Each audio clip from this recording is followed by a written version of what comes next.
Vine was sitting in a fancy restaurant with her fiancé, Mark. She hated being here with him and being engaged to him in general. She asked her father many times to break the engagement, but she was yelled at every time and told that it was for her own good.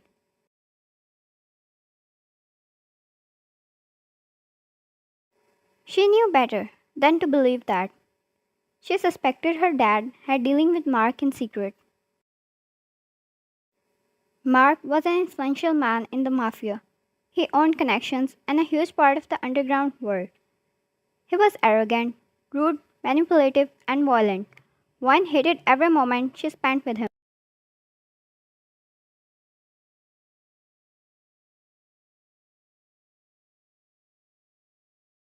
She could never tell him what was on her mind. He always expected her to never speak back to him, and he was really strict about what she could wear. She was wearing a dress he chose that evening, a revealing dress she was extremely uncomfortable in.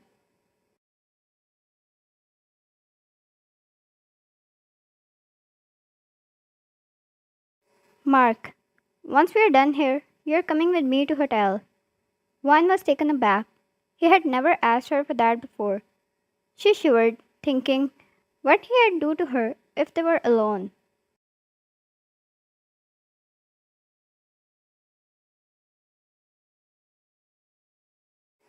Vine, I'm sorry. I don't think I'm ready for that yet.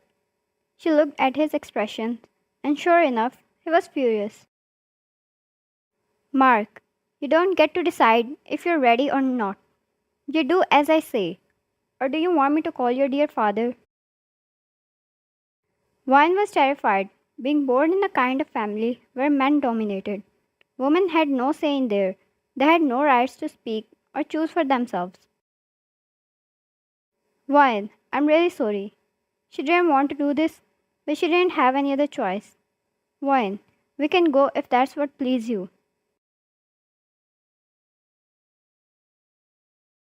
Mark smiled, being really satisfied with that answer, and took her to his car, telling his driver to take them to the hotel where he made a reservation for the night. Vine was feeling extremely uncomfortable, tears starting to form in her eyes at the fear of what's coming tonight.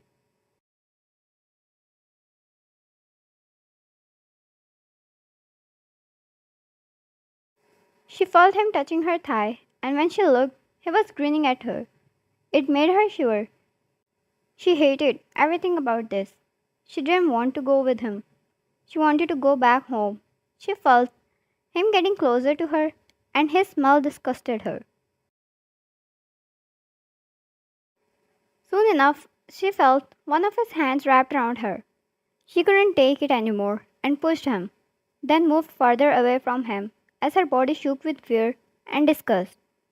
When she looked at him, however, he wasn't angry like he was in the restaurant. Instead, he was smiling dubiously at her. It unsettled her.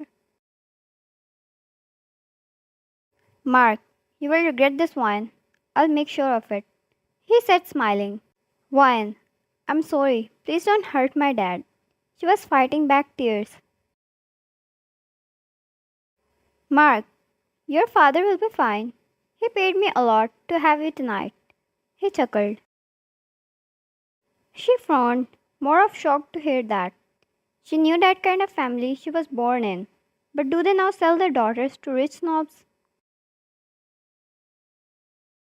They soon arrived at the hotel and he took her to one of the rooms. The room was spacious and the bed was large. It felt so excessive to her, even if she was from a wealthy family. He forced himself on her that night. She tried her best not to fight back or cry, but a lot of tears escaped her eyes that night. A few days had passed since that night. Vine locked herself in her room and refused to leave the entire time, which made her dad angry, but he didn't argue with her too much.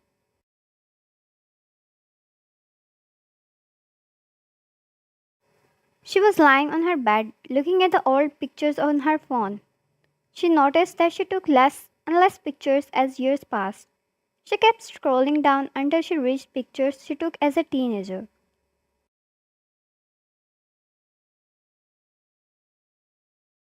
In almost all of them was her childhood friend, Jungkook. They looked so happy together. She teared up remembering all the good times they had.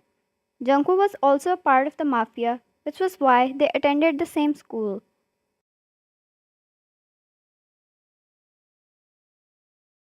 She always wondered why her father desperately tried to please other members of the mafia when he was part of the family himself. She wondered why she and Jungkook stopped talking and remembered that Jungkook had to go to Russia to handle the South Korean mafia business there, and they didn't talk ever since.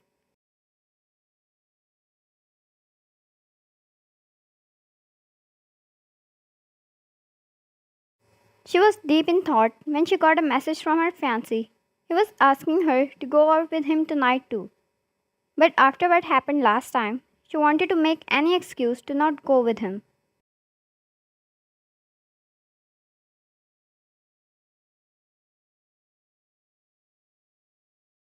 She immediately left the house before her fiancé could talk to her dad. Telling her dad she's going out with her friends, she got in her car and started driving around the city. She didn't know where she was going. She just knew she had to leave the house or her dad would force her to meet her with her fiancé again. She ignored her fiance's messages and her dad calls until so late into the night. She saw that a car was blocking her path and it made her so confused. Then suddenly, a row of black cars were surrounded hers, their headlights suddenly turning on, and it was almost blinding to her for a moment. She then saw men dressed up in black and holding guns forming up around her car. She realized she was in deep trouble.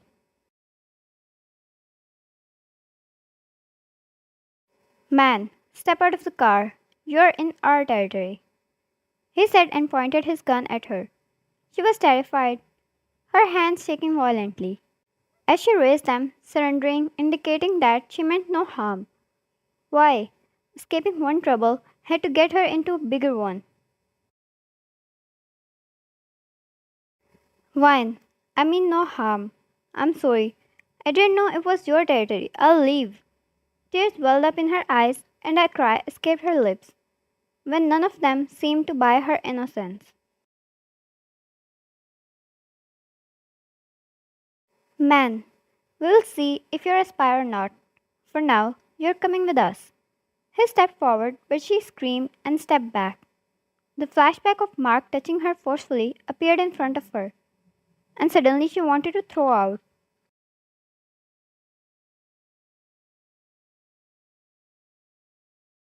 She noticed the door of the car opening and a familiar looking man stepping out of it, approaching her and the man. As he got closer, she couldn't believe her eyes. It was Jungkook.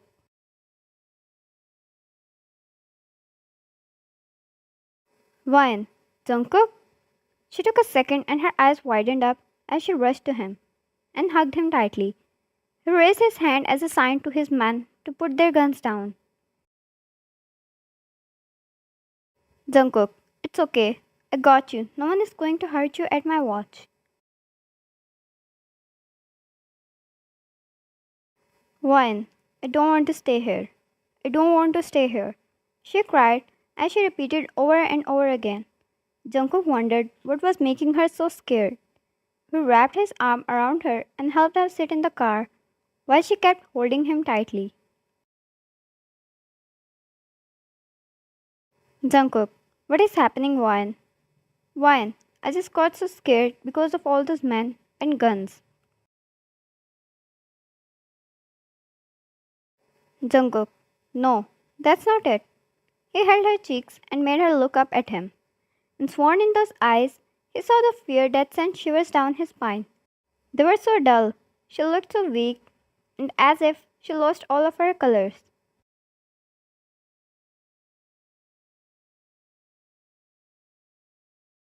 He returned to Korea to make her his. All those years, he worked hard day and night to reach a point where he'll be able to take her back with him without anyone daring to blink at him. Jungkook, I'm here. One, I got you. No one, and I mean absolutely no one in this entire universe, is going to lay his finger on you. So please tell me what's going on. Otherwise, I have other ways to out information. One, Dad, he got me engaged to Mark forcefully. He's violent and abusive. He even raped me and now he wanted more so I ran away. He was not the goofy and cute Jungkook she grew up with. He was different. His body had gotten so broad and muscular to crush a skull with bare hands. He held the authority and dominance in his aura which could make anyone dig their own graves. And those eyes were dark but provided such warmth and protection to her. Wyan, I missed you. He hugged him again and he closed his eyes to remain calm and not hurt her in process. Jungkook, consider yourself free, Mark, or your father won't be able to step near you, even over my dead body. Wyan, do you mean it?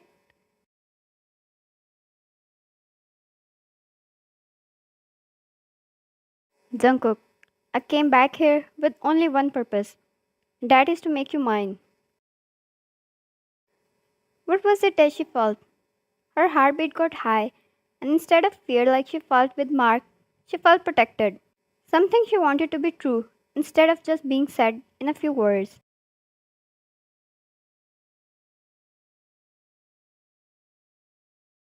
Jungkook, so after I'm done with your family, I'm taking you back with me. Do you want to be mine, Wyan? She hit his chest and she pulled away. A tear escaped her eyes. Wyan, you left and never came back. Do you know how much I waited for you? He smiled, a smile after so many years of separation and torturous training. He wondered how much this girl had an effect on him. Jungkook, I came back for you, Wyan, only for you. She cried and he kissed her forehead. The anger in him for what she went through was for her to see. But in that moment, he found her so adorable, yearning for him and only him.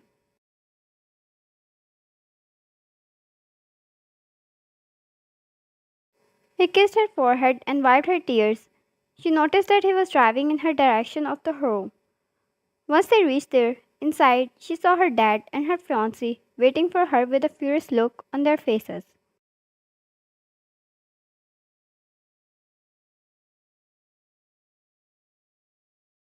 Although, when they saw Jungkook, it was a surprise to them. They knew he was back in South Korea, but they didn't understand why he was with her. Mark, what's happening here? He looked at her dad, John. John, Jungkook, how are you here? Jungkook's eyes shifted from her father to her ex fiancé. The fire in his eyes grew to burn him alive, and he was definitely going to do just that very soon. Jungkook, the only reason I am here, to let you both know, I'm taking Wyan with me, and if any of you got a problem, I declare a war.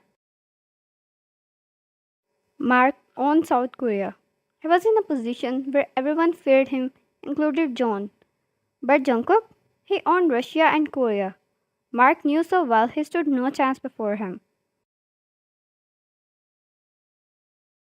Mark, do you think you can step out of here unharmed, John?